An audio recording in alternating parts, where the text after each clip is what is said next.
নমস্কার বন্ধুরা, welcome to ST unique sports. তো আমাদের কলকাতাকে সিটি অফ জয় বলা হয় কেন, সেটা কিন্তু আজকে আরও একবার প্রমাণিত হলো। কারণ যেখানে ইস্ট বেঙ্গল খেলতে গেছে আরকাদাকে শহরে, তো সেই শহরকে রীতিমতন সিটি অফ ভয় বলাই যাবে।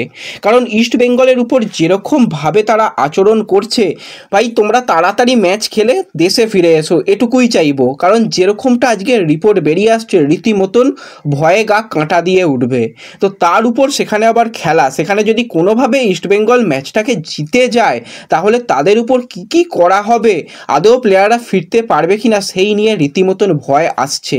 তো কি আপডেট রয়েছে সেগুলো জানাবো। রাফায়েল মেসি বাউলি কিন্তু একটা বড় পুরস্কার পেতে পারে, সেই নিয়েও আপডেট শেয়ার করে নেব আমরা এই ভিডিওতে। তার আগে একটাই রিকোয়েস্ট, চ্যানেলে যারা প্রথমবারের জন্য এসেছো মনে করে চ্যানেলটাকে সাবস্ক্রাইব করে নিও, তাহলে তোমাদের প্রিয় দলের খেলার সমস্ত আপডেট তোমরা এখানে পেয়ে যাবে। তো শরীর একটু খারাপ রয়েছে, একটু হয়তো ভিডিওতে এনার্জি কম পাবে, তো অবশ্যই একটুখানি মানিয়ে নিও। আশা করছি খুব তাড়াতাড়ি সুস্থ হয়ে আবারও ফিরবো। তো প্রথমেই যদি আমরা কথা বলি এই ম্যাচটাকে নিয়ে, ইস্টবেঙ্গল ঘরের মাঠে এফকে আরকাদাকের সঙ্গে ম্যাচ হেরে গিয়েছিল। এবার কিন্তু অ্যাওয়ে ম্যাচ, কঠিন চ্যালেঞ্জ, এএফসি চ্যালেঞ্জ লিগ। ভাই চ্যালেঞ্জ তো সব থেকে হতে চলেছে পরিবেশ, পরিস্থিতি এবং তাদের আরকাদাক মানে শহর, সেটা সব থেকে চ্যালেঞ্জিং ব্যাপার। তারপর তো খেলার একটা চ্যালেঞ্জ রয়েছে। ইস্টবেঙ্গলের পারফরমেন্স খারাপ, ইস্টবেঙ্গল খারাপ করছে, সব কিছু ঠিক আছে, তবুও সমর্থকরা তার প্রিয় দলকে প্রচুর প্রচুর ভালোবাসে। কিন্তু তাদের দলের উপর এরকমটা আচরণ সত্যি মেনে নেওয়ার মতো নয়। একে তো দীর্ঘ বিমান যাত্রা করে সেখানে যেতে হচ্ছে, এবং সেখান থেকে যে বিমান যেখানে নামলো, অর্থাৎ যে এয়ারপোর্ট রয়েছে, সেখান থেকে আবার রাজধানী যেতে আরও কিছুটা সময় লাগবে। সেখানে গিয়ে তারা পৌঁছানোর পর তাদের রীতিমতন বসিয়ে রাখা হয়, প্রয়োজনীয় কাগজপত্র দেখানোর সত্ত্বেও কিন্তু তাদের উপর মানে সেই জোর জুলুম এরকম চলতে থাকে। ওখানে কোনো রকম যে কেউ পর্যটক গেছে সেরকম নয়, একদম ফাঁকা শুনশান জায়গা।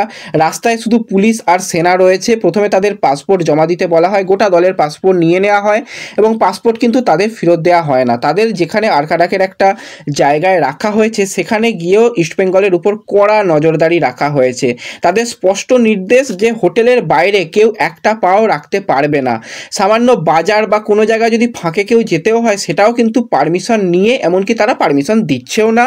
তো শহরে হোটেলটা অনেক বড় হলেও সেখানে কিন্তু তাদের উপর রীতিমতন মানে অবিচার করা হচ্ছে, যেরকমটা আপডেট আসছে। সেখানে প্রথম যেটা সমস্যা সেটা হচ্ছে যে খাবার জল, সেই খাবার জল নিয়ে প্রচণ্ড পরিমাণে সমস্যা।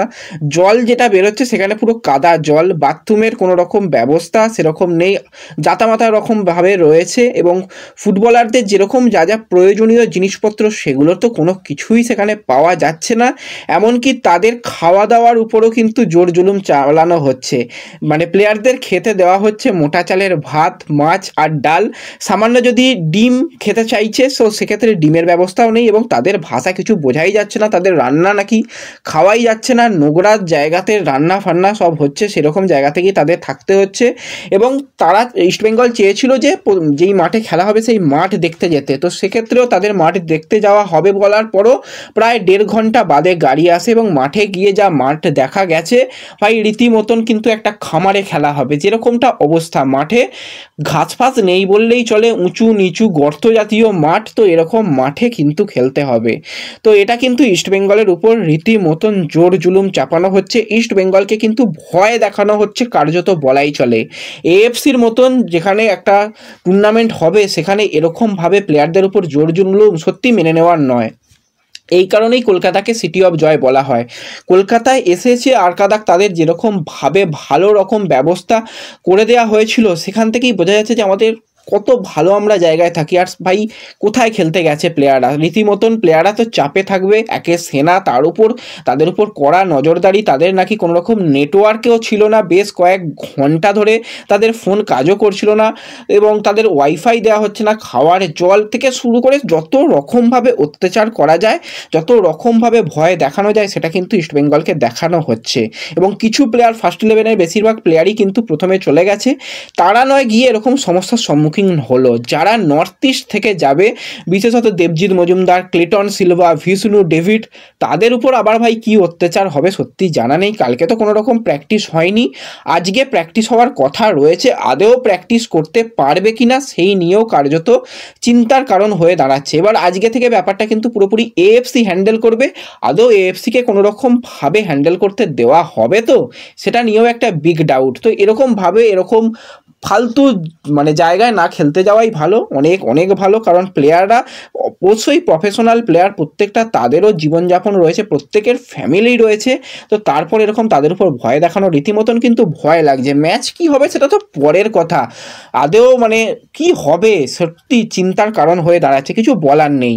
এই ব্যাপারটা কিন্তু শেয়ার করেছে রাজস্বীদা। তো রাজস্বীদা রিপোর্ট অনুযায়ী কিন্তু এই আপডেটগুলো বেরিয়ে আসছে, আরও বেশ কিছু জায়গা থেকে কিন্তু এই রিপোর্টগুলো বেরিয়ে আসছে। তো রীতিমতন চিন্তার থেকে দুশ্চিন্তার কারণ হয়ে দাঁড়িয়েছে। তো যাই হোক, এরপর যে নেক্সট আপডেটটা শেয়ার করব সেটা হচ্ছে ফ্যান গোল অফ দ্য উইকের পুরস্কার কিন্তু জিততে পারে রাফায়েল মেসি বাউলি। আইএসএলের তরফ থেকে কিন্তু মেসি বাউলির নাম সাজেস্ট করা হয়েছে। শুধুমাত্র মেসি বাউলি নয়, সেখানে কিন্তু নেস্টার রয়েছে, জিতিন রয়েছে, হুগো বুমস রয়েছে, চুঙ্গা মাদ রয়েছে, এছাড়া কিন্তু পাঞ্জাবের একজন প্লেয়ার রয়েছে। তোমরা পছন্দের প্লেয়ারকে ভোট দিয়ে কিন্তু এই পুরস্কারটা জেতাতে পারো। মেসি বাউলি অবশ্যই ভালো গোল করেছিল, তো মেসি বাউলিকে কিন্তু অবশ্যই তোমরা এই পুরস্কারটা জেতাতে পারো। তো কারা কারা মেসি বাউলিকে ভোট দেবে কমেন্টে জানিও, আর এই পরিবেশ পরিস্থিতি নিয়ে তোমাদের কি কি বলার রয়েছে অবশ্যই কমেন্টে জানিয়ে যেও। তো দেখা হবে পরবর্তী ভিডিওতে, ধন্যবাদ।